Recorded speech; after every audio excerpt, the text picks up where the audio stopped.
Welcome back to another episode of It's All Been Trek Before. This time, the Romulans are back. The Enterprise incident. Yes! I'm going to talk a lot about it on this episode, but yeah, we got that foxy Romulan Commander. She's here, and we're going to talk a lot about it. Big thank you to Chris Allen for editing this episode. He's making us sound so much better than we actually do sound. Some other things to talk about. The Quarterly Book Club. It's quarterly, because books... They take time. They take time to read. Maybe you're one of those speedsters. You can fly right through a book, but some of us takes time. And then we want to talk about it. This is the place to come. Quarterly Book Review, Quarterly Book Club. Read along, join the discussion on social media. The hashtag QBC. Check out Quarterly Book Club and all our programming here at IABDpresents.com. And don't forget, support us. Patreon.com/IABD. Support us as we expand our offerings to you, and you get all kinds of benefits and all the different levels you give to. It's very exciting, and you will have all kinds of IABD material to listen to. IABDpresents.com. Help us out, patreon.com/IABD. Also, another thing, check out Marianne's Macabre Review. Yeah, you're right. It used to be a movie review, but now she's reviewing everything macabre in all the spectrums, all over the place.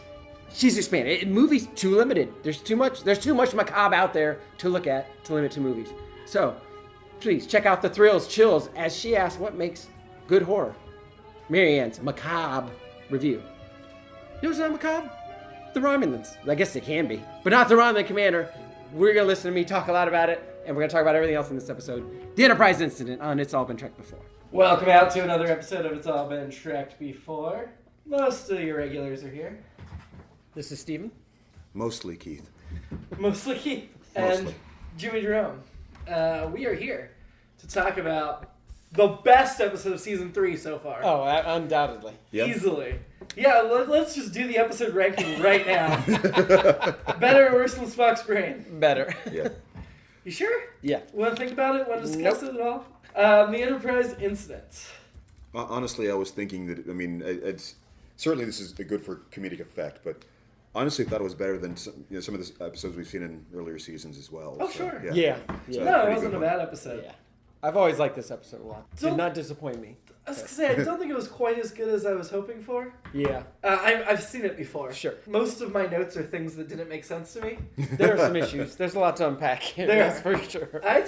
This is one of the longest sets of notes I've taken. Yeah, I ended up taking a lot more than I thought I would as well. I enjoyed it, and I think it was a pretty decent episode. And yeah, certainly there were weaker episodes in other seasons. Yeah. Most of my notes were just jokes I thought of along the way. Of course they were. There were plenty of things to joke about. But there were like maybe one or two serious kinds of issues I was having trouble with as far as buying it, so to speak. Like what?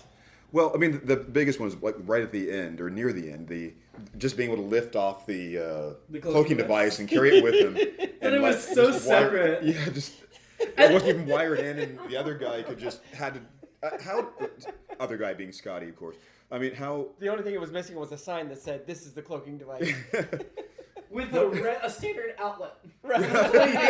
Just plug it in. Yeah. I had no Wi-Fi plug for it in. completely agree with that. Also, when they come in and the cloaking device is gone, the commander and several others don't notice that it's gone, even though it's the thing in the middle of the room.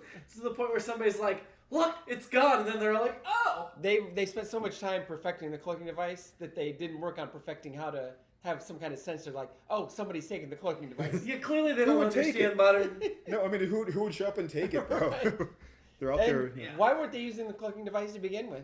Well, weren't they? They. Oh, I guess they were. You're right. They do at the very beginning. You're right. All right. So. And while we're on this, I don't know if you guys noticed, but the cloaking device was part Nomad. I wrote that down. And the body was one of the globes from Return to Tomorrow. So it really was. Yeah, they mushed those together to make the cloaking device. I didn't get the Return to Tomorrow. But in DC Fontana's mind, she wrote the episode. It would just be a small little device, and they decided to make it this giant thing. And she hated that part of the episode where Kirk's running around with this giant cloaking device.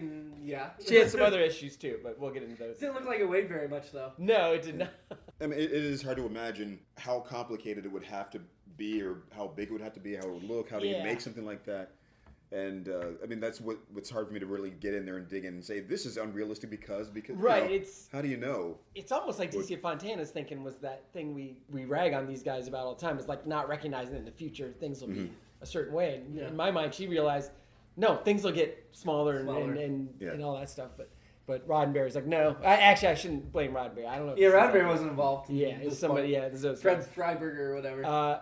Roddenberry did get involved with the script in some way early on. Before he stepped away, and he had, and we'll get back more into this, but in the and this is another thing Fontana didn't like was the Spock and Romulan Commander interaction, specifically the sex scene, more or less.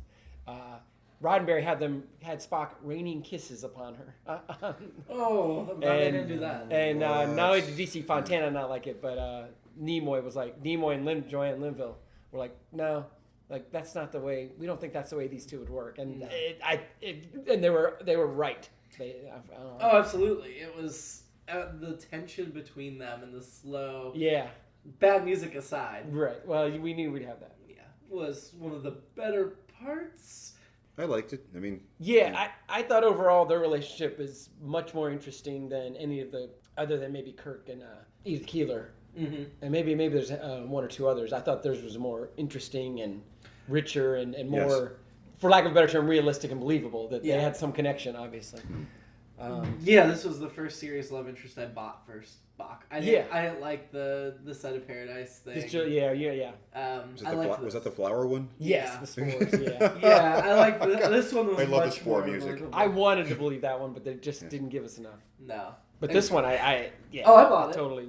I mean, I think definitely by the end, Spock indicated it was not just a ruse. He was interested. Yeah. And I could see that. She's this powerful commander, but there's more to her than that. Yeah.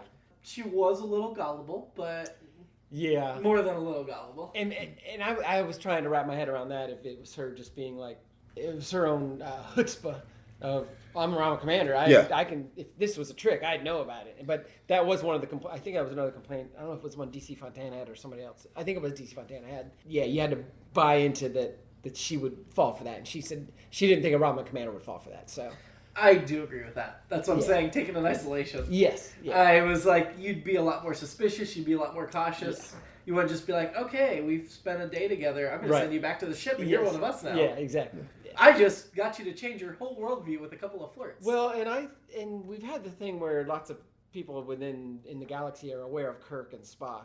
Because the first time she calls him in, after she interrogates Kirk, she says Spock. Very informally. Later she calls him Mr. Spock, but that's almost a sexual move to me. By then she's flirting. It's almost a flirty move to call him Mr. Spock. So I think she had some familiarity with him already, but I don't think she'd ever met him, obviously. But she knew about Spock. But she didn't seem to know that he served on the Enterprise. Oh, you're right. That doesn't make sense. Yeah. She knew who he was, but not where he served. Yeah, that doesn't make sense. No. My thought was, I mean, the way the scene flowed to me, it seemed as if there had been some sort of period of introduction between the scenes where I think she was obviously surprised that he was a Vulcan and just like, go wait out there and now come in. Right, yeah. Well, and she just completely took not just Spock's word for it, but when she was interrogating McCoy, like asking McCoy, what's going on with your captain and everything, she just took everything McCoy said at face value. Yes. I mean, she was so trusting of all of them. And really the whole concept of, Spock, you don't need a guard. Even after you betray us and stole the cloaking device, you can still come back to my quarters, no guard. It was very much like old war battles where the elite leaders are just given a comfy estate instead of put in a cell, like Civil War and before. Well, and they would have known modern warfare isn't like that anymore. Speaking of that, at the end when the Romulan Commander is on board the Enterprise, and Kirk's like, well, we're not going to put you in a brig. I know we've talked about this on other episodes. That means she had access to all the information about the Enterprise, as we know. Sure. Anybody who's on board and isn't in the brig, it's all available through the ship's computer. So she now has all that information. That's true. And they were just going to drop her off. They weren't taking her to a cell. She's an enemy commander. Yeah. They weren't going to take her back to Starfleet to interrogate. They're just we got what we wanted from you. We're going to drop you off at the next starbase. You can find your own way home. Yeah. That's what they said? More or less. They said we'll drop you off at the next outpost. Yeah. I wondered how I missed it, and I wondered how they were going to get out of her just being on the ship in the brig. Right. No, they weren't put in the brig. They were just like, we'll drop you off at the next port, basically. So she had somebody's guest quarters, and Like I said, she had access to all the information about Now the the ship. other 2 Romulans are still in the brig. Oh, that's true. Whatever happened to the sausages? That's right. In his underwear. I was gonna say, do they get dropped off too? But clearly they weren't elite enough to rate. No, they. I mean, one of them was a Centaurian though. That's true. Which is like their XO. Yeah. But apparently he doesn't get treated the same way. Oh, that's right, because the Romulans treat their prisoners better. Yeah. Well, yeah, they had to be officers, or that Kirk was wouldn't the have been swap. able to get Yeah. the uniform. Or at least, unless the Romulans were lying and they just sent over a couple flunkies. See, that's what I thought they would have done, Yeah. because the Romulans are devious. Mm-hmm. But Kirk dressed as a Centaurian, so maybe it was a flunky that they dressed to look. Oh, you're right. But then I thought it was very odd that all the Romulans Kirk passed in the corridor like Centaurian, and you're like, you don't know what your first officer looks like? Yeah. Really? Really? Well, you put a couple 20 years on people and they all look the same. The way that their posture when they first arrived was the reason why I was a little confused. Right. It made it look like they were just security Yeah. underlings they sent over. And they pulled their guns. Like a double cross or something. Right, So I was yeah. like, oh, what? And then Scott's just like, Whatever. hey, how's it going? Or whatever. Yeah, not at all concerned about the guns they drew on him. I assume he turned them off in the transporter and they just didn't tell him. But... Apparently. We also learned that no matter what starship it is within the galaxy, all security guards are pretty much universally bad at their jobs. Oh, yeah. Those Romulan guards were terrible. The one Keith and I laughed so hard is when he's like, drop your gun, and Kirk drops his gun, and he's looking at him, reaching for it. It's like, wait for it. Oh, damn it, you got me again. Well, then there's the guy in the hallway who's like, Centurion, do you have access?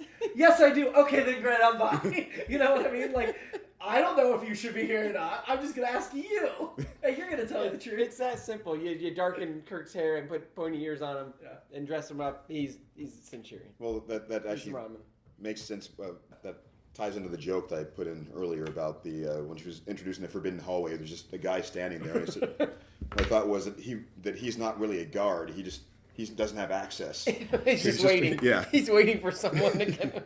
So the Romulans... So yeah, because he says only certain people have access. He wasn't saying... Yeah. Hey, can you go there? Yeah, oh, he was that's just nice. like, oh, yeah. Let me know what it's like when you get back. So the... Yeah, so the Romulans are supposed to be super crafty and clever. That's like their thing as a species. Yeah. This ship, clearly nobody on it met that criteria, including the commander. But if they were really crafty and clever, they should be like, hey, look, that's our secret hallway. That's where the cloaking device is. But it's like the coat room. Right. Exactly. And the cloaking device is somewhere totally different. So Kirk ends up stealing a coat rack and thinks that's a cloaking Right. device. And then he gets off, and they're like, oh, he didn't even notice this panel in the hallway where we really hit it. Right, that would make more sense. That would actually make more sense. And that's where they would have the actual sign, cloaking device. And Kirk like, oh, this must be it. It says it's a cloaking device, and It would have been so great if they came in and said, he took the margarita machine. Yeah, exactly. Yes. And then there'd be a couple people like, wait, what? Oh, damn it. I mean, if we hadn't actually seen Scotty turn it on the ship, we could have bought that. That would have been a better ending. I mean, the ending was so weird anyway. It just did not work. Yeah. Like the crew looking at one another and then very purposely and then looking away. I don't know. I didn't like it. Well, Shatner really seemed to be having a lot of fun with the makeup. Oh, yeah. Of course he was. He put in, what was it? The surgery came with an infusion of sass. Yes. He just kept giving those looks to the camera and just... Well, in the beginning of the episode when he was hamming it up with his like, I'm frustrated at everybody. It was like, it was Shatner overacting as Kirk, which was, we've talked about, we like Shatner, but there's definitely those moments. So it was like, it was kind of meta. Because even Kirk's an overactor.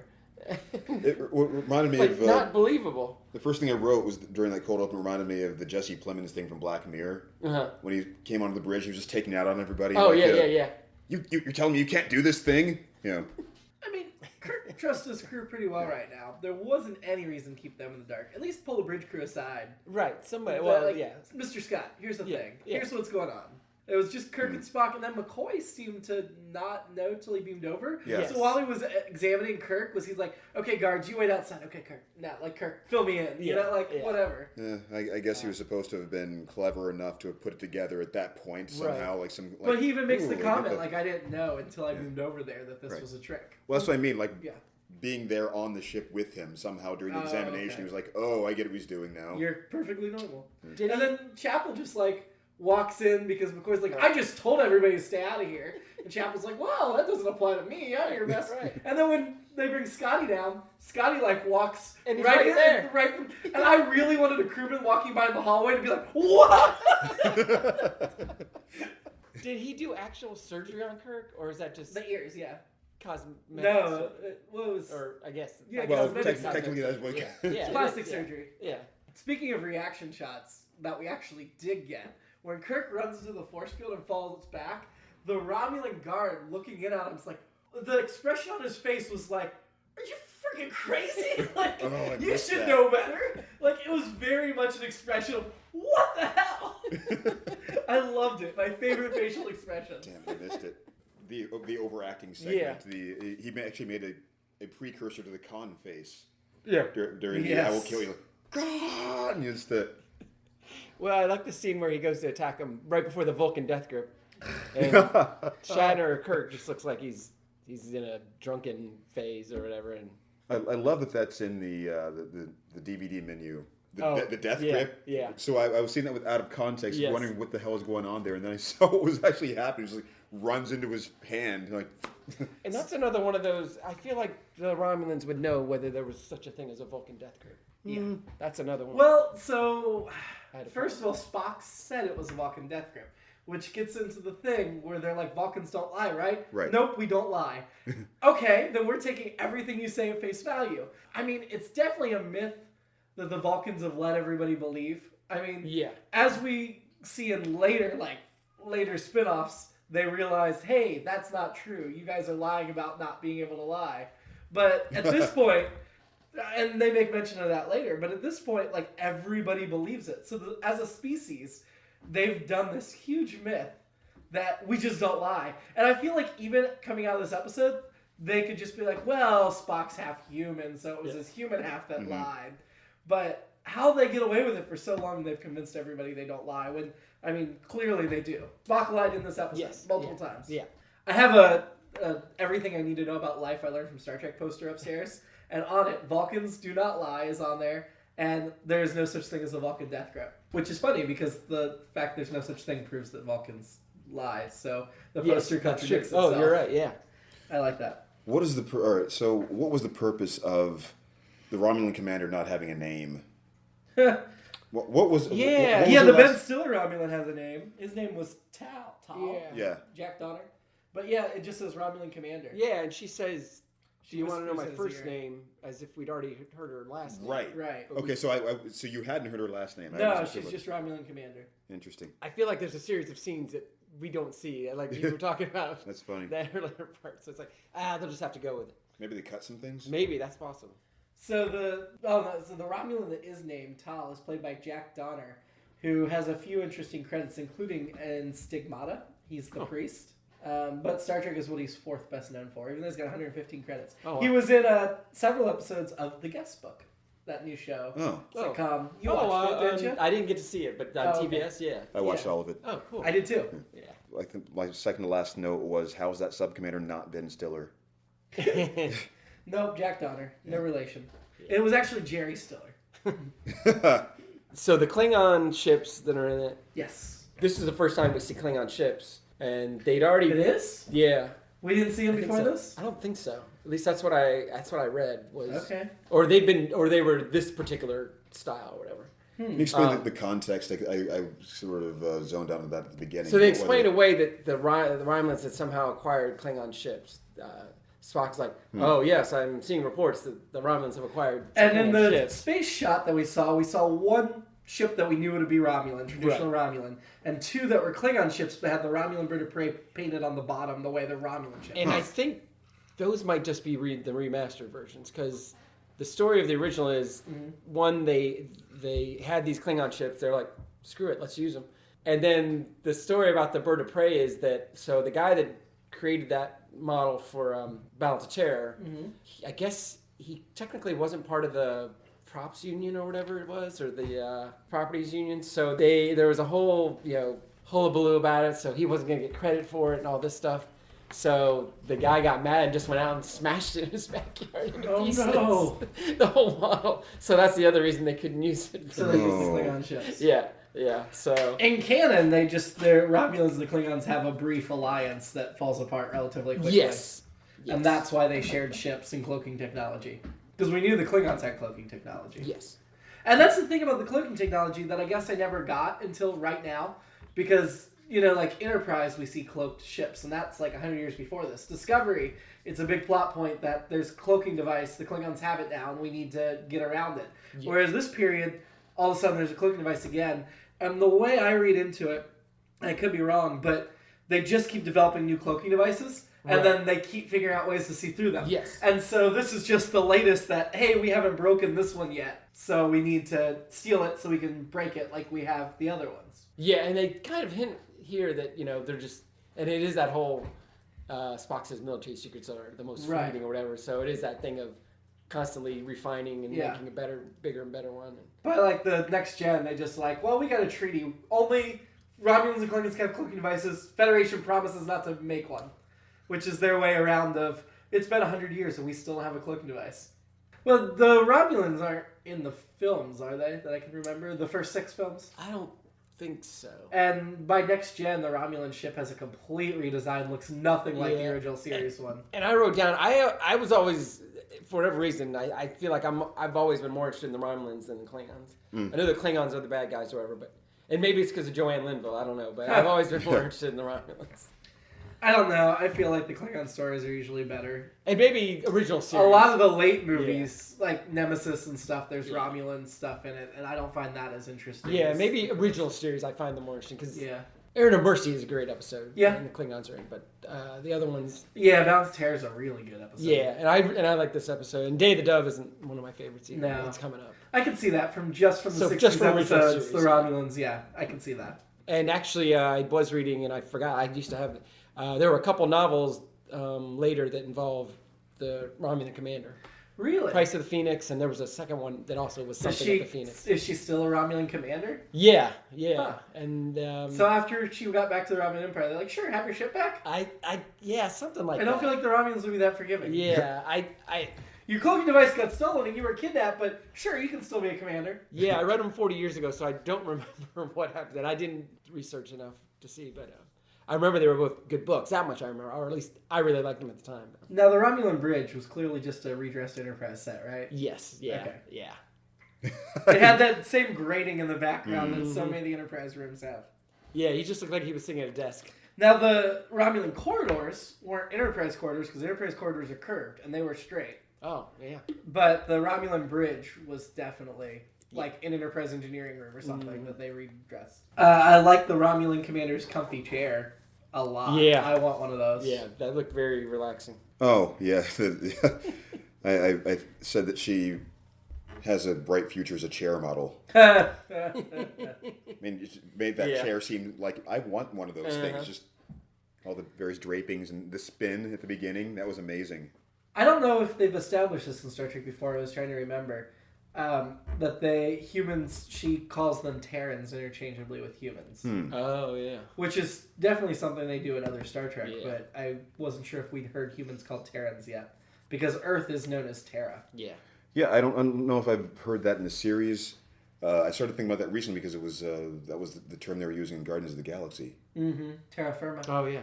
Well, Terrans, that was what Yondu was calling. The Vulcan nerve pinch has never stimulated death before, has it? Or a sense? I don't think so. Like, you pinch them and they think they're dead? Yeah. Because how many people does Spock like, I'm just going to knock you out, and then their compatriots come along and like, oh, he's dead, we'll burn his body. And then he wakes up screaming in the furnace. You're right. You're right. That was definitely a different look to it that he was doing. Yeah. But so well, I think the face was distracting while he pinched the neck. I see. It did look. He did bring up. He had both hands. Yeah. I just assumed that there was some variation on the pinch that did that required two hands or something. But that does seem like more the case. Like he was just doing a little misdirection. Yeah, absolutely. What do we think of Scotty as captain? He was fired up. He was. He was a tough cookie. Kind of makes me wonder why he never went down the command track. Yeah, to go back to our conversation pre-podcast. Yeah, of all of them, it seems like he's a natural. I mean, I guess the thing would be he loves working in the engineering section. I guess, so much, but scenes like this, it doesn't seem like that. It seems like he wants to be up there in charge. That's a good question. And that's something in the movies they don't follow up on at all. Like, not only does he look different, but he feels like a different character in the films. Yeah. Yeah. Scotty's like the most changed. Yeah. And it's like they just decided he is I'm doing it as fast as I can, Captain. Yeah. And that's his only role. Which he did a little bit in the original series, He did. but not a lot. No. So one thing that really bothered me about this episode, but it would have been a much shorter episode, is while they have the Enterprise trapped, nobody raises shields at any point. Nope. So people can beam back and forth freely. Whereas if they just had their shields up, which they should have, there wouldn't be any beaming, transporting. That was noted in one of the things I was reading was this episode, they're able to beam from ship to ship without any shields being up. And it's not explained or anything. So in the future, they're like, okay, you can't do that in the future. But yeah, it's just not even addressed here. Yeah. Yeah, everybody could just been randomly beaming people back and forth. Right. If they were, lock in. The Romulans could have locked in on the Romulan Commander because she was the only Romulan on the ship, right? So they could have just beamed her right back. Could have beamed the hostages out of the bridge. Yeah, exactly. By that logic, so. And Kirk could have beamed over a whole security squad and taken the cloaking device room. Yeah. Instead of relying on. Right. Yeah. So that's definitely a hole. Well, and the Romulans kept threatening to board the Enterprise. They could have just beamed soldiers all throughout. Right. But they never did. Right. They're just like, oh, we're gonna do it if you don't behave. Well, it's integrity, Kirk saying at the beginning about human integrity. The sound of human integrity. Yeah. But the Romulans have the same integrity apparently, which they don't in other episodes we see with them. I wrote that human integrity is blind loyalty. So. Your captain's a traitor and he's a crazy person. That's okay. We're sticking with him. Well, that's integrity. And I like when they're like, hey, Dr. McCoy, you need to go over the Romulan ship. Somebody's hurt. Well, I'm not going over there. I don't make house. The only people over there are Kirk and Spock. Right. Like, you make house calls for them. I don't know why you're complaining. Well, it's Kirk. Oh, well then okay, I'll go. Like, it was a 50-50 shot anyway. Right. Why do you complain? What, did he think they had, like, a Raman hurt himself and he needed to... Right. It didn't make any sense. No. Well, then McCoy did the voiceover at the beginning, which was interesting. interesting. Yeah, that right away tells you something's up. Or it should. And he's going into detail about, how irritable Captain Kirk is and all that stuff. But he won't let me give him a checkup. Nope. Again, that's where you go, okay, McCoy, here's what's going on. And and we've had a couple of times where I think McCoy said, I can order you to undergo an evaluation. I think deadly years for one. Because, I mean, clearly if he's ordering him into the neutral zone, he may be unfit to command. Although, again, human integrity would suggest that they just follow whatever he says. Human integrity. Human integrity. Well, it's like the Romulan when Spock's like, I declare the Romulan right of statement. And the commander turns on the recording and goes, okay, Romulan right of statement. And I'm like, really? Because that would be like, okay, I know humans let you say last words. Okay, say your human last words. It doesn't make any sense for her to call it the Romulan last right. Well, here's the thing. She just clicked a random button. There was nothing being recorded. Well, I know, but... Oh, maybe, but... I mean, that's just my... Why would she call it? Go ahead with your Romulan right of statement. But why doesn't she just call it the right of statement? Oh. Why the Romulan right of statement? That makes no sense. It's kind of like space psychology. It's a similar thing. You just attach... Let me put on my human t-shirt. Well, Romulan ale is just ale, too. It's just plain ale. For them, it would be. Yeah, you're right. You're right. That's right. I mean, she didn't actually say Romulan ale in this episode. We just knew what it was because we watched too much Star Trek. Yes. Too much is probably the wrong. The right amount. Yes. I guess all of it is the right amount. Yes, correct. Yes. I noted that this is, at least according to one of the Wikipedia sites, this is episode 57 of 744. So far, yeah, because there's more discovery coming. Oh yeah. Yeah. My alternate episode, and I probably would have noticed this, but I saw it in the notes when I was researching. So when they're having the debate, Kirk and Spock and Sky about what they're going to do at the one point once they're surrounded or whatever. Mm-hmm. There's just two random guys standing there in the background with, I think they have command braids. Mm-hmm. They're never heard from again. They're never seen again ever in the series. So my alternate episode is those guys just happen to be hanging out in there and they all came in. They were just like, oh, we're just going to hang out. And then what they do with that information, the rest, hey, I was hanging out with Kirk. So I don't know what those two guys do. Maybe they're whatever. It just, I should be able to come up with names for them. Ricky and Pete. Ricky and Pete. And their adventures. Not Randy and Pete? No. And their adventures on the Enterprise. My random episode is much more convoluted. So we actually see Spock and the Romulan Commander get it on, right? Okay, sure. Then we get to Star Trek II, The Wrath of Khan. And Kirstie Alley's there as Lieutenant Saavik, and Spock and her like really hit it off, and he goes to sleep with her, and she's like, wait, no, you're my father, because she's half Romulan, half Vulcan, and that's my alternate episode. Is they have a daughter that Spock then tries to bang in the future. I like that. Well, it's complicated, but I like it. I liked that when she was wooing him, one of her things was that they have better food. And that was a recruiting point. Yeah, Spock said. Yeah, it's a good strategy. It's like why you sign up for the Air Force instead of the Army. Well, yeah, we know they have better food. We know on the Enterprise they just have those processors, and and except the captain chef. Yeah, the captain chef has a. I just thought of how Chris Chapel must feel. I hope the word didn't get back to her that the Romulans made better Vulcan food than her plomeek soup. Well, I think she's moved on because her and McCoy were standing very, very close when the Romulan commander was talking. They were like on top of one another. They were. And then she just felt the right to walk into Kirk's thing like McCoy's rules didn't apply to her. So I'm thinking McCoy and Chapel are sleeping together by this point. We get into the fashion. Romulan style. Yeah. Pretty much the same as we saw last time. Yeah, I mean, her outfit. The helmets to cover up the people they didn't have time to put ears on. Right. No, they were cold. They just needed... I love Joanne Linville's outfit, and then she makes the comment. I mean, I didn't notice it until she gets up to get into something more comfortable, whatever. Or I'm sorry, transform from a soldier into a woman. Yes. And when she gets up, her underwear, you can see it under the skirt. I'm like, I'm seeing all woman right now. I'll do a Sprek Romulan Commander. I'll give her the Romulan salute. But I love the Romulan uniform. I always like the Romulan uniforms better than the Klingon uniforms in original series too. And I didn't notice until they started walking down the hall. I'm like, oh, she's wearing essentially a short skirt, just like on the Enterprise. They all wear on the Enterprise. And I liked her woman outfit as well. Well, and then she ran all around the ship in the woman outfit. Yeah. Nobody did a second take. No. So I guess she wears the woman outfit the way Kirk wears the wraparound. Yeah, and I love that the Romulan Commander's a woman, and I can't decide if it's sexist that she had to say, well, I'm a soldier now, but now I'm turning into a woman. I'm not sure. I don't know. She's still alive. She's 90 years old. Yeah. She doesn't have a credit for many years. I mean, other than two in the early 2000s, she co-founded the Stella Adler acting school. What I think is funny is, despite the fact that she has 84 credits, her IMDb picture is the Romulan Commander. Yeah. And she's best known for Star Trek. Yeah. Second best known for the movie Scorpio. I think she's still teaching acting at the Stella Adler Academy. She co-founded it with Stella Adler. Nice. She was her protege. So I read a little bit about what that kind of acting is.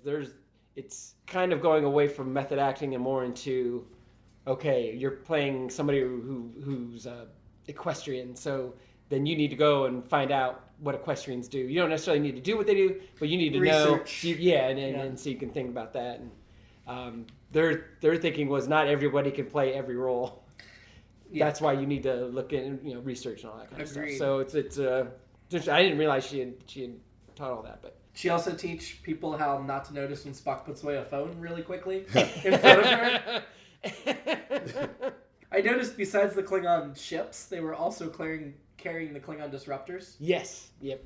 Oh, I did read that one of the reasons they used the Klingon ships is because they spent so much money on the models that they wanted to make sure they used them. Yep. And they had no budget for season 3, so. Yes, exactly. DC Fontana was also. She was like, "There's gonna be fan reaction to Spock having sex or whatever." Sure. Yeah, having sex. Sure enough, they got a lot of letters where people are like, "Well, it's not Pon farr, he can't have sex," and they made the distinction that Pon farr is a fertility ritual. Vulcans have sex whenever they want. Clearly. Yes. So, I mean, and Amanda doesn't stay married to Sarek if she only has sex every 7 years. Exactly. Most people don't make. They don't have sex for 7 years unless they're married. Oh! But I in getting back to that scene, I mean, once you get past some of our issues with how trusting she was of Spock or whatever, and I like those scenes. I think they're played really well. They're two good actors. I thought the Romulan Commander just rides that line of. I don't think she gets the girl crush look on her. I think it's more two adults. Yeah. And she's like, and in another episode it would have been Kirk and her. Yeah. But I love that it's her and Spock, and that just adds other levels of complication and how Spock handles it and how she handles it. It's an adult relationship. It's not. Yes. It's not Kirk's gonna get laid, even though she and Spock do have sex. So I just thought those were tight. I thought I think it's they I did. think it's implied, but it's Yeah. certainly not obvious. However they do it, they did it. Because Spock was like, I thought it was just Spock more was like like, well, let's wait an hour, but then she gets called away. So Well, I felt like they were about to have I sex. thought Yes. they did because, to me, the conversation they have on the Enterprise about the secret is that time they had together. Not just that, but that they. So the let's wait an hour was round 2 or 3? Yeah, Or- I mean, I don't know what they do with the other 58 minutes myself. Vulcan sex is very slow and deliberate, obviously. I would still swear that what it looked like what was happening was just sort of like the mind meld type thing, or there was maybe a sensual sort of Yeah. like a making out session. Or I guess so. something before Yeah, they I got guess to the, yeah. This won't surprise you. I was looking at the Romulan Commander the whole time, and just her breathing and everything was suggesting that. Yeah, and maybe it was just more of a foreplay thing. Yeah. Which would be really frustrating for both of them. But My only other note was in the meeting room on the Enterprise, when the senior staff were meeting, there was Yeah. a fly. I thought I saw that. And I mean, that How'd could you have see been that? like a Romulan spy technology thing. Except they would have been like, wait, there's no flies in space. Space flies. Space flies. That was actually Lieutenant, what's a good fly name? Lieutenant Stamets. McFly. I don't know. Lieutenant McFly. He's an engineer. He was just attending the meeting. You know, they have a variety of diverse You're aliens right, on the you're crew. right, You're right. I don't remember specifically how it looked, but I felt like when the Enterprise disappears through the cloaking, the remaster looked really cool. Oh, yeah. Compared to the... I can't remember what the original looked like, because this is one I haven't seen since I was Yeah, real little. I- But I'm sure it didn't look this cool. I think it was more of a... Solid fade out, because Yes, that's all they could yeah. do. And I don't think they had the shot of the Klingon ship shooting at them. Yeah, probably. I know they not. didn't have that in the original, and I liked the shot of the three ships around them. They kept Yes. going back to it, but that was a real cool remastered shot too. I think I liked the espionage aspects more when I was young, because I just decided that's... And I guess by the end of the episode I feel that way too. It's like, all right, the good guy... Because initially it's like, it seems like the Federation are the bad guys. They're doing a bad thing here. They are. And I think I have a hard time wrapping my head around that, even though... And that makes it, and because the Romulans only treat them with respect and dignity, Yeah. it does feel like they're the bad guy. And had the Romulans actually been the crafty, clever, devious Right. that we know them, Yeah. this episode would have worked better. Yeah. But it would have been much harder to write. Yeah, and it almost... Yeah, and, That's- and maybe there was an episode. It was because we talked about. It feels like there's scenes missing. Yeah. Yes, And I there's think that too. so. This is another one of those that I think should have been 90 minutes, and then you could have gone a better direction with that. But as it is, there was some convenience and stuff. So, well, a lot of convenience. DC Fontana. Yeah. Always wanted to hook Spock up with intelligent So women. yeah. So, but yeah. But overall, I like it. It is an 8.6 out of 10 on IMDb. Okay. I think that's a little too high. Yeah, I mean, I think it's interesting because like I said, I was interested in the Romulans. Joanne Linville, I think she's great in this, and that character is interesting, and their relationship's really interesting. Yeah, if we would put it in season 2, like this was like the end of season 2 and we've already watched the rest, I'd say we'd probably 8, 9, 10 down. Yeah. I don't think it'd be at the top. Yeah. But Yeah. not Yeah, not I at don't the bottom. think it wouldn't bust through that. No, but I don't think it would be in the bottom half either. No. No, I definitely enjoyed it. It's really one of those things where when you start to really pick apart why things were happening the way they were, then it was falls apart. enjoyable and interesting. Yeah, is the way yeah, you I say think it. that's exactly right. Yeah, and it requires a lot of compartmentalization Yes. Yeah. to be like, okay, I love this relationship. I love what's going on. The battle's cool and everything, but I think There's some if we holes. really had to try to explain away her behavior, you could say that it was out of arrogance. And if you Yeah. put like a backstory in there with her being really fascinated with Vulcan culture, because Yeah, she made that remark at the beginning. yeah, Well, if she had like a Vulcan instrument in her quarters or something, we could have established that without too much extra time. I think. yeah. Or if Christine Chapel had sent Spock with a Tupperware of plomic soup to give her. Right. You know? Well, and I do like the idea. I don't think it quite goes that far with it, but the idea of what they call it, women's needs or desires. What was it? Oh man, I can't remember what it The was. woman's... I don't remember. Because the one instant had stronger women desires or whatever. Yeah. So I like the idea that Joanne Linville is like, yeah, I'm not getting laid either. Or the Romulan Commander is like, although I would imagine she can't sleep with her subordinates. So I would Shouldn't. think so. yeah, well, Or maybe she's bored with it. yeah. What? The Romulans though they work differently. It is funny the way they kind of do those.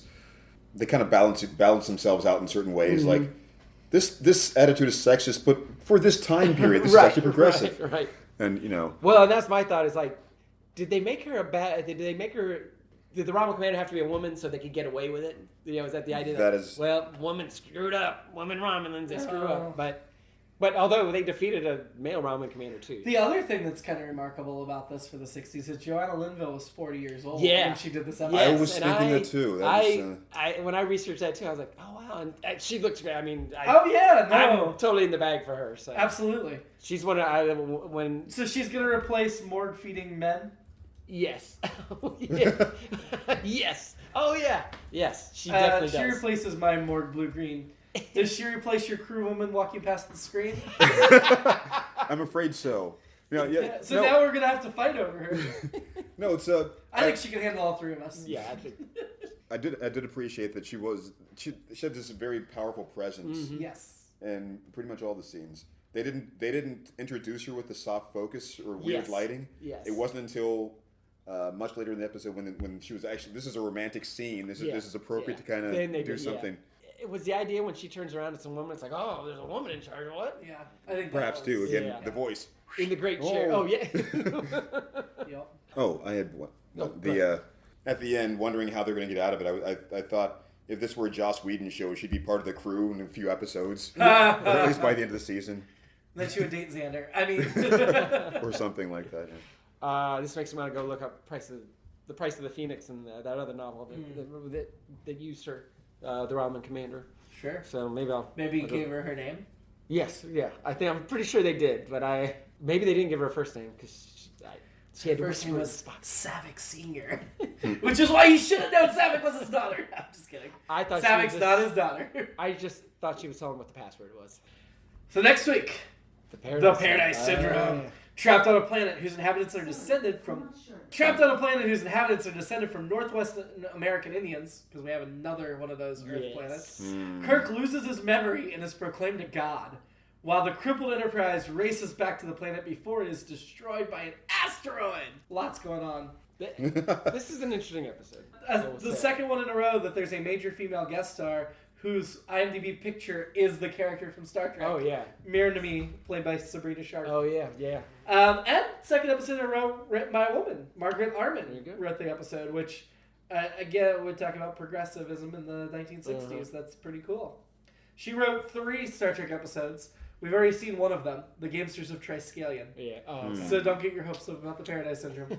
She also wrote a third one for this season called The Cloudminders, which we will get to. I'm not excited about that one either. Yeah. Was Gamesters the Mafia one? The battle. No. That's the battle one on the... With the yellow skinned woman and the silver panties. Yeah. The one that faked me out, and I thought she also wrote 2 episodes of the animated series as well. Oh, okay. The Lorelei Signal and the Ambergris Element. So we've got lots more Margaret Arman to watch. Yeah, my recollections of Paradise Syndrome is it's not one of the terrible ones of season 3. So it's one of the more mediocre. I shouldn't say upper echelon, but it's better, closer to the top than to the bottom. Not as good as a lot of the season 1 and 2, but not as bad as where season 3 goes. Yes. Okay. For season 3, it's pretty good. Is my recollection. Oh, that's unfortunate. But we may be pleasantly surprised. We'll see. I definitely remember this episode. Just another Earth-like planet. And that's not a good start. No, it's not. This season's already better than you said it was going to be, so. Well, Spock's brain wasn't. Oh, God. Did you already block it out? For the most part. Good. It's. That's the right move. Yeah. I can probably go back. Do you and read remember? my notes, but I remember remote the control Spock. Oh, journey. God. All right. Anyway, so we'll be back. Live long and prosper. Who's got the time?